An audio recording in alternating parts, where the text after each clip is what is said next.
वर्तमान समय रे पाणीपाग विभागर लाटेस्ट खबर अनुजाई संभाव्य बात्या को नहीं एमिति कहले आईएमडी। सबु जिला को सतर्कता जारी। बंगोपसागर रे पछकु पछ लघुचाप गोटे नुहे लगातार माड़ी आसुची तीनोटी लघुचाप नहीं आकलन करिसेंती पाणीपाग विज्ञानी शरत साहू। गोटे लघुचाप आज सृष्टि होईची जहाकी एबे सक्रिय रहिची। 26 तारिख बेलकु द्वितीय 29 तारिख बेलकु तृतीय लघुचाप सृष्टि हेबार संभावना रहिची। सक्रिय लघुचाप तमिलनाडु आंध्र प्रदेश मुहा हेबा संभावना रहिची। वर्तमान सृष्टि होइतबा लघुचाप बेसी घनीभूत होई न पारे, तथापि दक्षिण ओडिशा जिला मानकरे अधिक वर्षा होई पारे। तेबे आसंतु नजर पकाइबा बंगोपसागर रे पछकु पछ लघुचाप आसुची तीनोटी।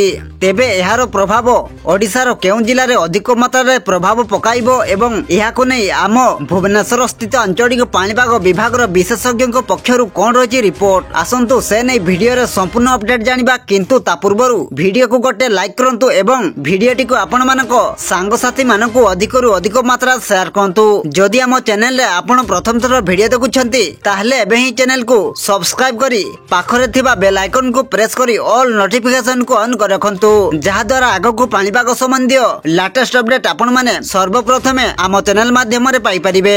पाणीपाग विभागर सूचना अनुसार एजाबत राज्य रे संभाव्य बात्यार कोनसे सूचना नाही, किंतु दक्षिण पश्चिम मौसुमी वायु प्रत्यावर्तन कारणरू सामयिक भावे राज्यर किछि स्थान रे विक्षिप्त वर्षा हेबार संभावना रहिछि एवं शेष करी उपकूल ओडिशा रे किछि स्थान रे वज्रपात हेबार संभावना रहिछि।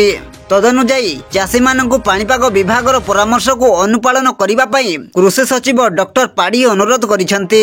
आज उपकूलवर्ती और दक्षिण आभ्यंतरीण जिला गुड़िकरे हालुकारु मध्यम धरणर वर्षा हेबा नै आकलन करछि पाणीपाग विभाग।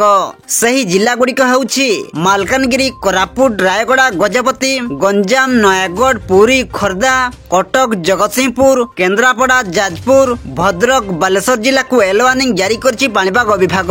आसंता काली उपकूल और दक्षिण आभ्यंतरीण जिला गुड़िकरे हालुकारु मध्यम धरणर वर्षा हेबार संभावना रहिछि।